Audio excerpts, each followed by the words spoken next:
Hello viewers, welcome to Uma cooks and tips. இன்னைக்கு நம்ம வீடியோல பார்க்க போறது பால் பேடா. அதுவும் 10 நிமிஷத்திலே எப்படி ஈஸியா செய்யறதுன்றதை தான் நாம இந்த வீடியோல பார்க்க போறோம். இந்த ரெசிபியை நம்ம பால் பவுடர் வச்சு தாங்க செய்ய போறோம். வர நியூ இயருக்கு இந்த ஸ்வீட் ரெசிபியை ட்ரை பண்ணி பாருங்க, ரொம்பவே சூப்பரா இருக்கும். வாங்க இதை எப்படி செய்யறதுன்றதை பார்க்கலாம். ஃபர்ஸ்ட் ஒரு மிக்ஸி ஜார்ல 1/2 கப்பு போல சர்க்கரை எடுத்துக்கிறேன். இதே கப்லே தாங்க நான் எல்லா பொருளுமே மெஷர் பண்ண போறேன். இது கூடவே 2 ஏலக்காவை சேர்த்து நல்லா பொடி பண்ணி எடுத்துக்கலாம்.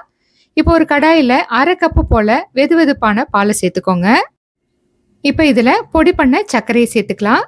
சர்க்கரை அப்படியே கூட சேர்த்துக்கலாம். கரையறதுக்கு கொஞ்சம் நேரமா ஆகுன்றதுனால நான் பொடி பண்ணி சேர்த்துக்கிறேன். இப்போ இதெல்லாம் நல்லா மிக்ஸ் ஆன பிறகு இப்போ இதுல 2 கப்பு போல பால் பவுடர் சேர்த்துக்கோங்க. அதே கப்லே தாங்க நான் அளவு எடுத்துக்கிறேன். நீங்க எந்த கப்ல வேணாலும் அளவு எடுத்துக்கலாம். ஆனா அதே கப்லயே எல்லா பொருளையும் அளவு எடுத்துக்கோங்க. இப்ப பால் பவுடரை சேர்த்துட்ட பிறகு இதுல 2 டீஸ்பூன் போல உருக்குன நெய்யை சேர்த்துக்கோங்க. இப்ப இதை எல்லாத்தையும் மிக்ஸ் பண்ணிக்கலாம். அடுப்புல வச்சு பாலை சூடு பண்ணிட்டு அதுல பால் பவுடர் மிக்ஸ் பண்ணனா கண்டிப்பா கட்டிப்படும். அதுக்கு பதிலா இதை நீங்க முன்னாடியே இந்த ஸ்டெப்பை நீங்க செஞ்சு முடிச்சிட்டீங்கன்னா அதுக்கப்புறமா நம்ம செய்யும் போது ரொம்ப குயிக்காவும் ரொம்ப ஈஸியாவும் இருக்கும். பாருங்க, கட்டிப்படாம ரொம்ப ஈஸியா மிக்ஸ் பண்ண முடியுது. இந்த மாதிரி ஸ்பேச்சுலாவோ இல்லைனா விஸ்க் வச்சா கூட நீங்க ஈஸியா மிக்ஸ் பண்ணலாம். ஸ்பேச்சுலால மிக்ஸ் பண்ணும்போது நல்லா பிரஸ் பண்ண மாதிரி மிக்ஸ் பண்ணுங்க.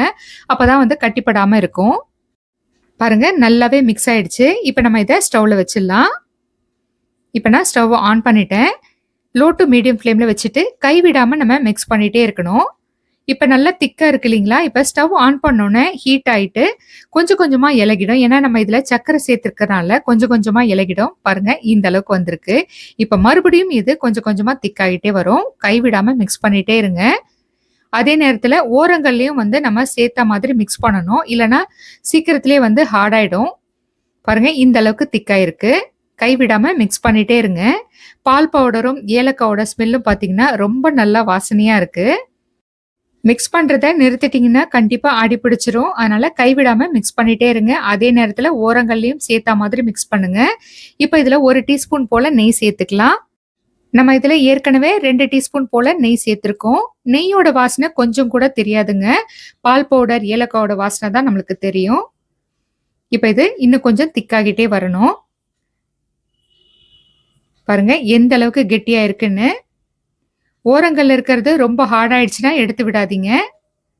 பாருங்க, இன்னும் இது ஒரே நிமிஷத்துல இன்னும் கொஞ்சம் கெட்டியாயிடும். பாருங்க, இந்த அளவுக்கு பக்குவம் வந்தோடனே நம்ம ஸ்டவ் ஆஃப் பண்ணிடலாம். இது ஆறுனதுக்கு அப்புறம் இன்னும் இறுகிடும். பிளேட்ல ஒட்டாம இருக்கிறதுக்கு கொஞ்சமா இதுல நெய் தடவிக்கலாம். இப்ப இதுல ஸ்வீட் மாத்திடலாம். சூடா இருக்கும் போதே இந்த ஸ்பேச்சுலால கொஞ்சமா நெய் தடவி இருக்கேன். இந்த மாதிரி நல்லா அழுத்தம் கொடுத்து பிரஸ் பண்ணுங்க. அப்பதான் ஒண்ணு போல நல்லா சாஃப்ட் ஆகும். உங்களால எவ்வளவு மேக்ஸிமம் பிரஷர் கொடுக்க முடியுமோ அந்த அளவுக்கு நல்லா அழுத்தம் கொடுத்து பிரஸ் பண்ணுங்க. மறுபடியும் இது ஆறின பிறகு இன்னொரு முறை செய்யணும். இத மாதிரி நல்லா அழுத்தம் கொடுத்து மிக்ஸ் பண்ணிட்டேன். இது ஆறுனதுக்கு அப்புறம் தாங்க நம்மளுக்கு அந்த ஷேப் கிடைக்கும். இப்ப இதோட பக்குவம் எப்படி இருக்குன்னு உங்களுக்கு காட்டுறேன். இதை உருட்டி பாருங்க. கையில ஒட்டுற மாதிரி இருக்கு.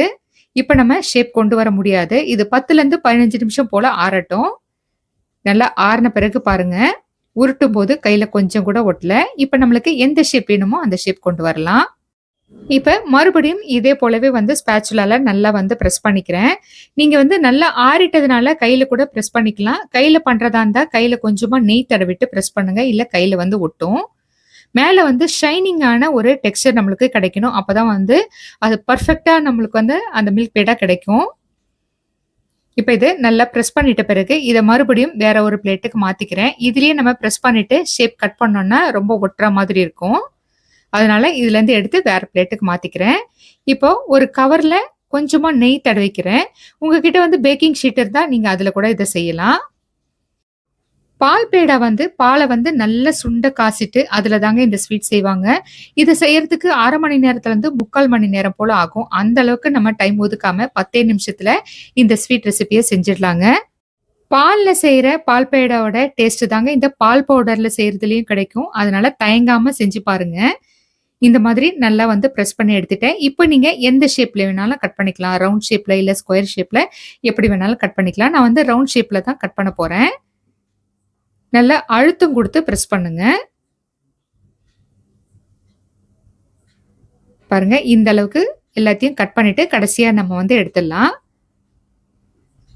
இப்போ ஷேப்ல இருக்கிற இந்த மாவெல்லாம் எடுத்துட்ட பிறகு பேலன்ஸ் இருக்கிறத நான் உங்களுக்கு கையிலேயே உருட்டி காட்டுறேன்.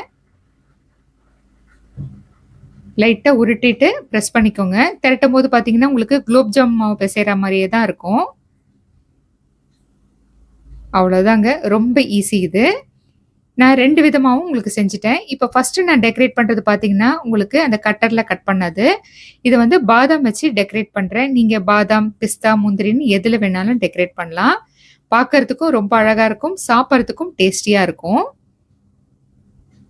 இப்ப இது நான் உங்களுக்கு கையிலேயே உருட்டி காட்டுனது. இதுல ஒரு ஷேப் வந்து உங்களுக்கு பண்ணி காட்டுறேன். கத்தில வந்து லைட்டா வந்து ஸ்டார் மாரி போட்டு விடுங்க. பார்க்கறதுக்கு ரொம்ப நல்லாருக்கும். உங்களுக்கு எந்த விதமான டிசைன் தோணுதோ அந்த மாதிரி செஞ்சு பாருங்க. இதுல கொஞ்சமா குங்குமப்பூவும் வச்சிருக்கேன். பார்க்கறதுக்கு ரொம்ப அழகா இருக்குங்களா? அதே போலவே டேஸ்ட்டும் ரொம்ப நல்லாருக்கும். நீங்களும் இதே மாரி ட்ரை பண்ணி பாருங்க. இன்ஸ்டன்ட் மில்க் பேடா சூப்பரா ரெடி ஆயிடுச்சு. இப்போ நான் இத ஒண்ணு உங்களுக்கு கட் பண்ணி காட்டுறேன். பாருங்க ரொம்ப பெர்ஃபெக்ட்டா வந்திருக்கு. நீங்களும் நான் சொன்ன அளவுகள்ல இதே மாதிரி வர நியூ இயர்க்கு செஞ்சு பாருங்க.